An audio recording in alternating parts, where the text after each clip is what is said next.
What's up, everybody? I'm Solandia Hammond, aka Sue Ham, baby. Oh, this is so dope. Look at this. Dr. Solandia. Put some respect on that name.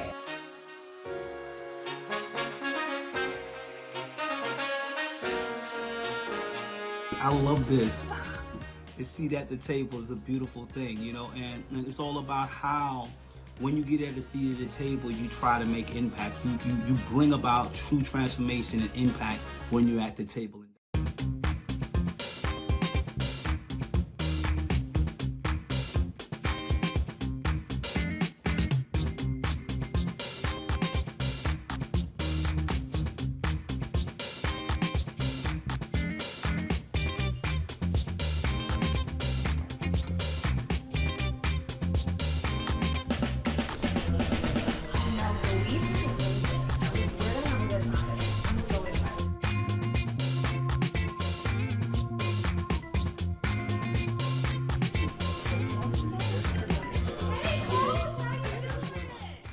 The invitations were sent, the table set, and the trailblazers, whose stories we've introduced you to throughout the year, showed up to take their seat at our dinner table. They're educators, advocates, and members of the arts community. We gathered them together for a family-style dinner, much like the ones that take place in households all over the world. At the center, good food, good company, and good conversation. The only difference, our cameras were rolling. Join us over this next hour as we talk about the Black experience relating to topics like community, crime, mentorship, and mental health. Our goal is to spark conversations and educate on why inclusion is necessary and why representation matters. This is a seat at the table family dinner. Why is it necessary to share these stories? Why is it necessary to celebrate our voices? It takes nothing from my candle to light somebody else's candle. Absolutely. And I've never given away anything freely that I missed.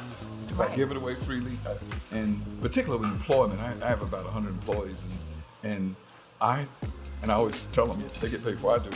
So, you know, if they do good, I do good. If I do good, they do good. When they find out that none of us had it easy, none of us born on third base, we were trying to come to bat.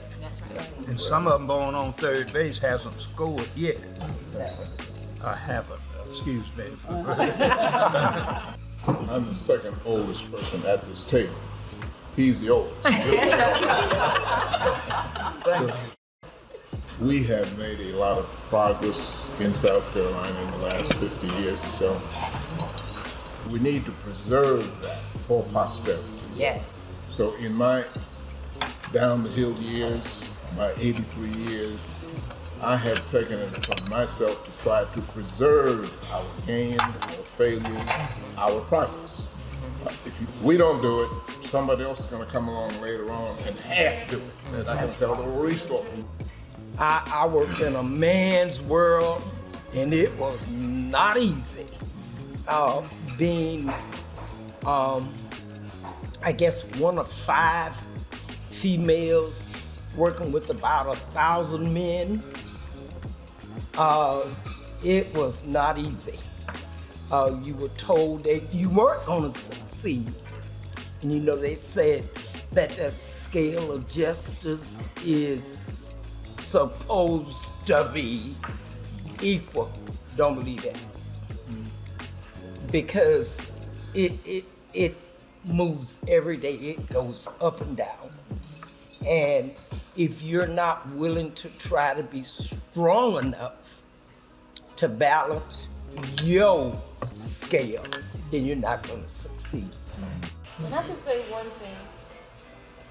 My family comes from Paxville, so one thing my grandfather always said is never look at one person bigger than you, because they can do something that you can't. The farmer can't do what a doctor can do, but that doctor can't farm like that farmer. Right. So there's nobody that is above you. Right. And me being able to grow as much as I was as an artist, it's so easy for people to leave where they came from. But for me to come back, I just want to show people that what you have is unique. No one's seen that before. Our city, even if it doesn't seem like we don't have the resources, your story matters. It is amazing. And if everybody was the same, this world would be boring.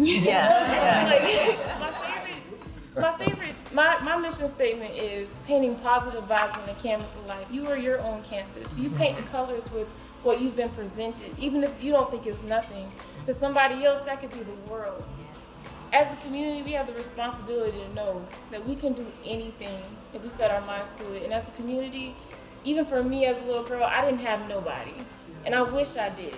So now I am the person that I can look up to with my inner child to say, dang, Aja, I always thought I would be here. And now I can do that.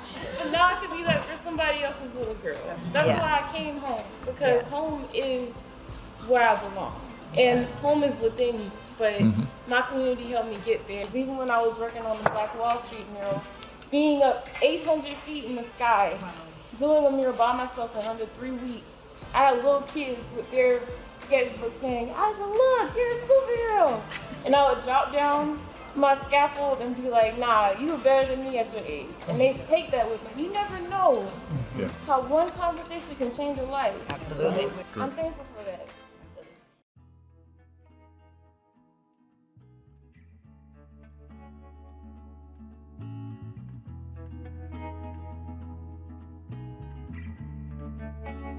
Have any of you ever had a moment when you felt like I just didn't do enough? Yes.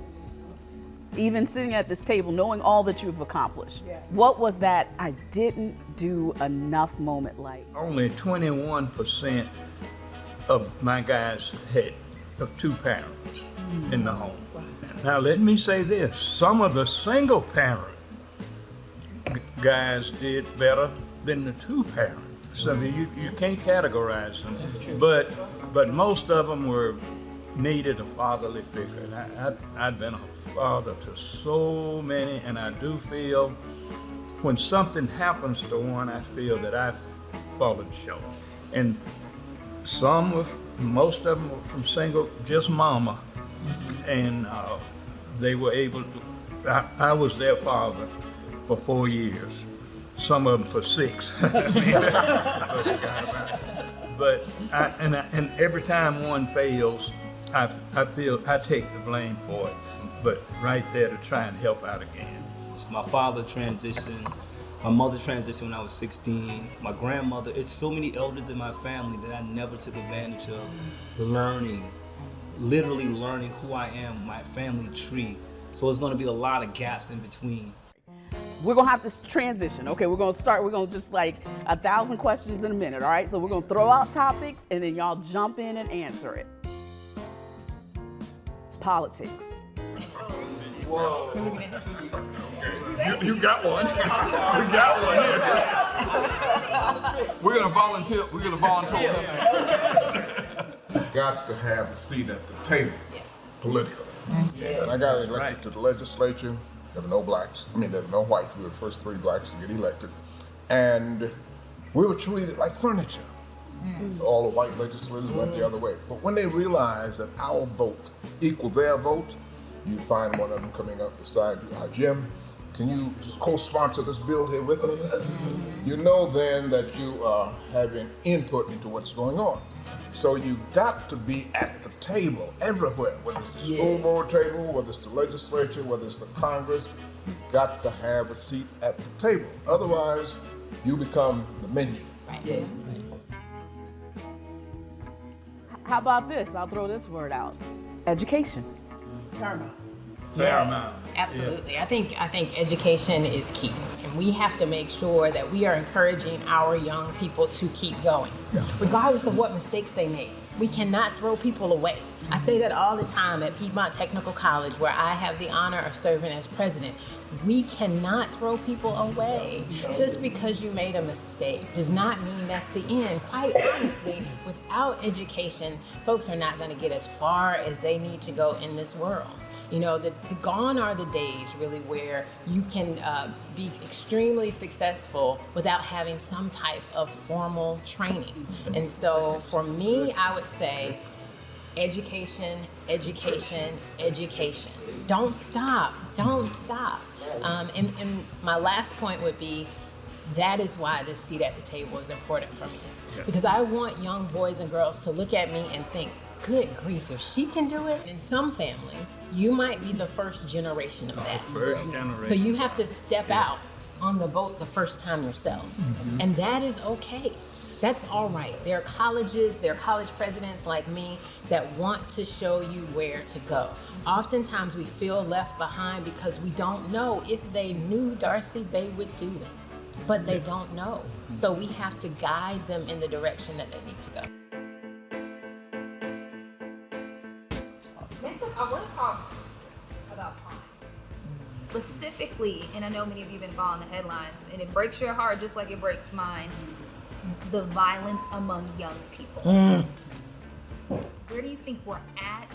What do you think we need to do when it comes to this? So I think that we have to reimagine how we police people and how we begin to address this. Trauma is something that we don't have a lot of conversation about. Poverty forces people into an invisible world. When you raise in poverty, you're no longer being seen. And you do anything in that state to be seen. And unfortunately, guns and all of the crime, all of the things that lead to criminal activity is readily available in your community. We can have as many police in these communities, but we have to begin to help individuals in these communities heal from their own trauma. We have to have more counseling in these communities and find ways to be able to put more programs in the community, not just saying, buy the guns back. That does not change it, in my humble opinion. It changes when we start helping these young people see the value of education, connecting them with the elders, begin to help them process trauma that comes from poverty. Mother verbally abused them, father neglect them, they have been physically, sexually assaulted. When you live in that world, you do everything to let nobody come into that world because I want to stay here and it's safe. Our group last week, we just did an anti-bullying rally. And so we connect with the kids through the music because we know the kids into the music, and do skits, the arts. Because when you can see how you're being projected, it's a little bit different. And so I told the kids, I said, you know, you may think it's okay to be picking at somebody or whatever, but there was a 9-year-old, there was a note on his desk that said, kill yourself. And the kids in the audience were like, but when you were talking just now, it took us going into that school and sharing those stories with those kids. You're right, you can put as many police officers on the streets as you want, but if you're not dealing with the trauma, and there's PTSD in these communities, I'm a veteran. We always talk about PTSD from veterans, but it's in these communities with the high crime rates and the high poverty rates, and we don't deal with that. And until we deal with that, and until we go back into our schools and go back into our communities and communicate with our children and provide them that counseling, not a whole lot is going to change, because again, I am of the firm belief that everything goes back to mindset.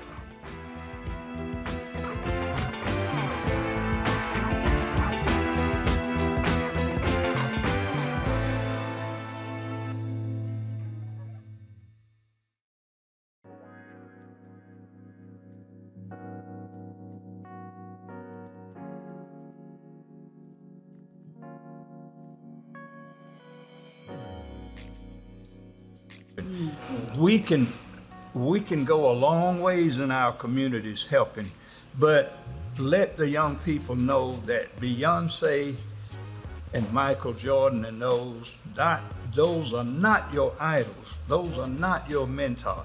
Your pastor, your dad, your coach, those are your mentors, people that you see. You're not going to see the first. You might idolize them, whatever, but people that you know, your barber, people that work in the communities, we can make a stab at it. We're not going to let it go. These kids, they'll listen. You have some that are hard-headed, but they have the wrong. They're idolizing the wrong people. And I think it's a matter of wanting to. You talked about wanting to be seen. That's why in education spaces, not only kids, I have adults there too. You have to see them. You got to see people. Because when you feel seen, when you feel wanted, when you feel a part of the space, it makes a whole difference in terms of how you move in that space. Because you know that Dr. Rivers wants you there. I have some kids that walk around, and I know they have a little chip on the shoulder, like, you know, she knows who I am, she knows my name, but that matters. It's about being seen. As a young lawyer, after I left the State House, I was appointed assistant solicitor in South Carolina, first black assistant solicitor. And the black community said, why are you accepting this position? You're going to have to put your people in jail. Well, I found out immediately that the solicitor's position, prosecutor, is the most important person in the criminal justice system.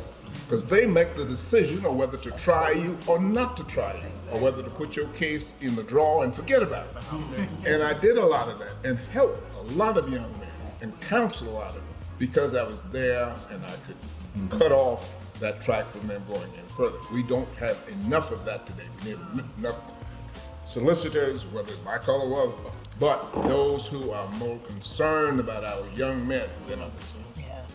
You know, a lot of us say, oh, community policing don't work. It did. It was very strong because the police that was assigned to a community had to work that community. I had 26 programs in the city of Columbia, and a lot of young people's lives were changed because of the many programs that we had in the city of Columbia.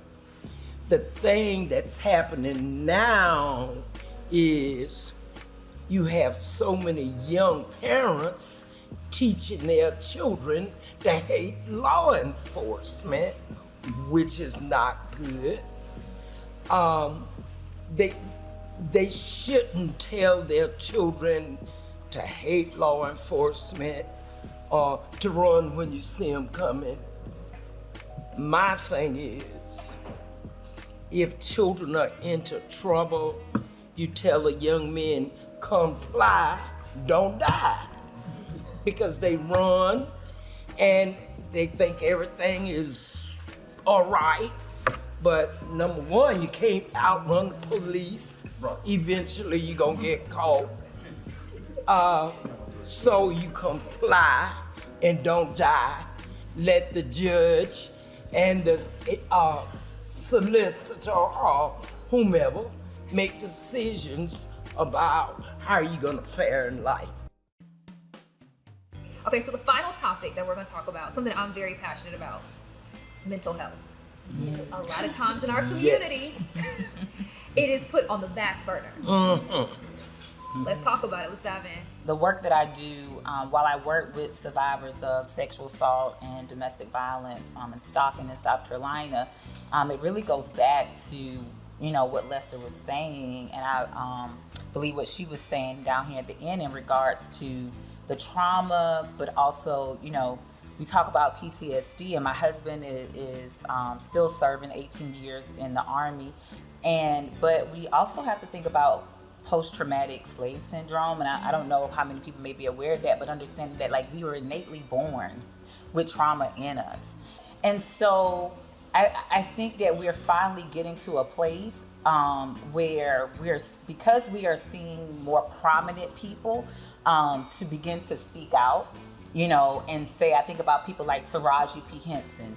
I think about Charlemagne, the guy who talk about mental health, right? It's now opening doors for your common everyday person to realize it's okay for me to say I need help. Mm-hmm. It's okay for me to open up to someone and to be able to trust them. But I do think at that same token, it's like, it's an absolute need for it. We have had women that have been abused and never told anyone, and they're 60 and 70 years old.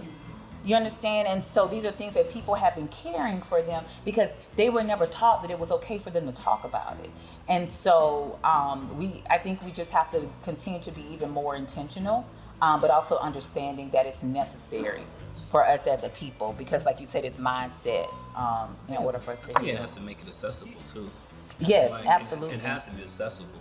When we make it accessible, I think that now we begin to help people heal from these various levels of trauma in a holistic way that connects with who we are as people.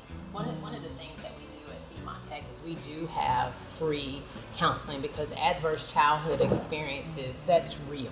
Yeah. And so those students, they bring that to work. Yeah. But what we found is also my workers, my staff, my faculty, they bring their experiences to work as well. I bring my experiences.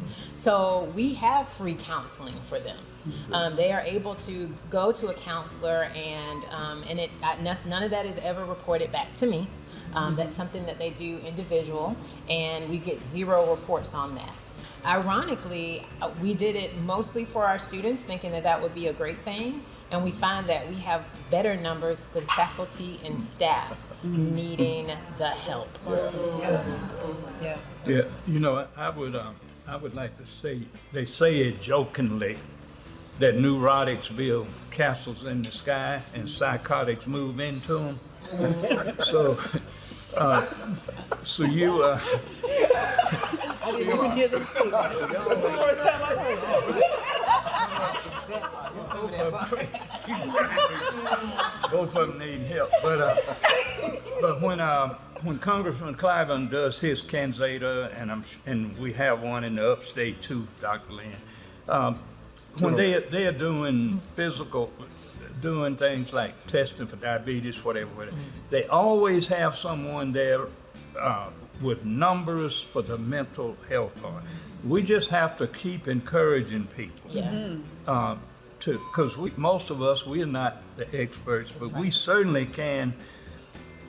Dr. Lynn used the word a while ago, influence. You can be the most handsome fella or the most beautiful lady, but if you don't have influence, That's right. and we can this seat at the table, it's going to help us influence. It really is. Absolutely.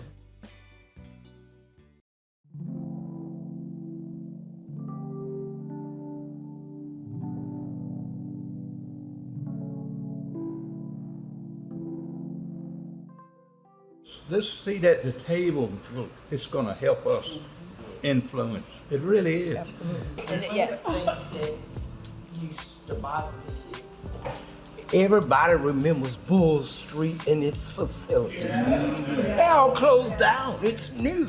There's nothing there. And one of my pet peeves was a sick man, a mental man, don't need to go to jail. He needs help. But where are we gonna send them? They still put them in jail. Once they're in jail for a little while, then they're back on the streets. Nowhere to go. Most families are afraid of their mental family members, but there's nowhere for them to go. And I say every day, our government need to find some facilities to put those people that really need help and attention, and they don't have anywhere to go. So you find them on the streets all over this state and all over the United States because nobody is doing anything for free. If we're not willing to disrupt the table and create another table, then we're going to always see this. Like you said, mental health clinics now have been closed down for 10, 15 years, and prisons have now become the new mental health centers, where prison staff is not even trained to deal with mental health issues. They're placed in a cell for 24 hours to sit there, and only they become more debilitated and even worse in their mental health crises, right? Because staff is not trained for this. So what we have to understand is political education is important, knowing who we elect, knowing the power of our vote, knowing the power of the governor, knowing the power of your solicitor, knowing the power of all of these people, so that we can begin to make sure that find out what their agenda is, and do they have this on the agenda. If they don't, then we need to get it on the agenda, and then we support that person who chooses to run for this particular cause. If not, then we will still have these issues. We'll still find these things in our community where we have the seat at the table, but communities are suffering. We have to understand our power of sitting at a table is that it's okay to disrupt the table. Shake the table just a little bit, shake a little bit. And when you leave the table, it's good to look for somebody who looks like you to replace you. Yeah. It's okay not to be okay, and there's never any shame in getting help. Right. What role has your faith played? If you're a believer, of whatever, and you're the older you get, the more you see proof that your faith has paved the way. Absolutely. And you've seen the Lord make a way in things. And if you connect your faith to facts, you know that, and you know that faith has paved the way for you. Not only paved the way, it's kept you strong. Yeah. And you knew where it was coming from. I can't think of the times things have happened to me, and I say it all the time. Look at God. It's like, yeah. This is no coincidence.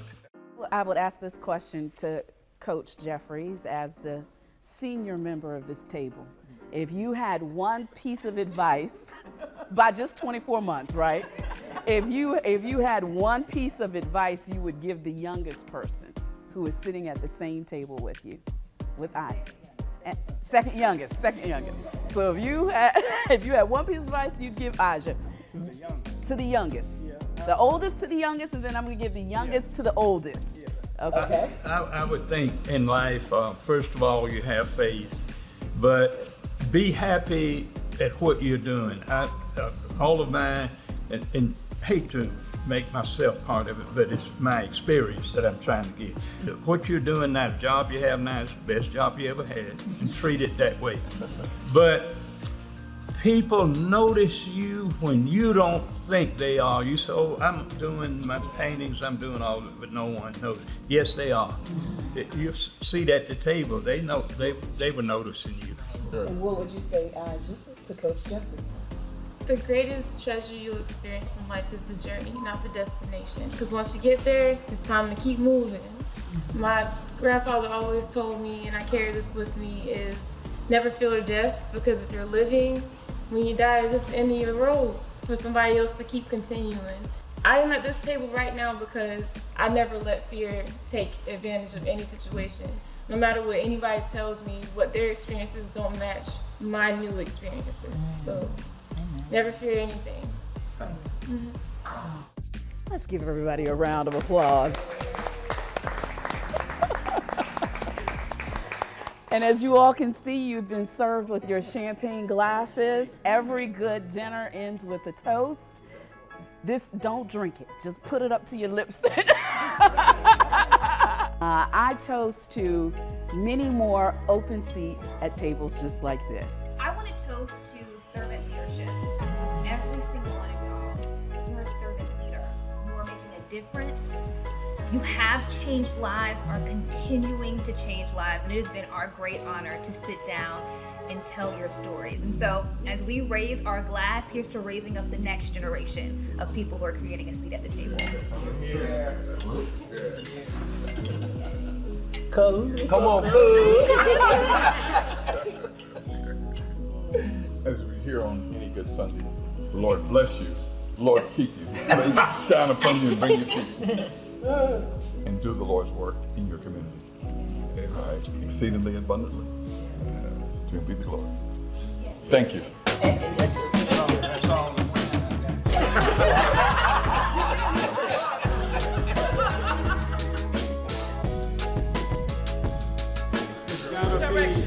gotta be a direct. I guess we'll look at you. Can't do it from an angle. They're glad it's not this.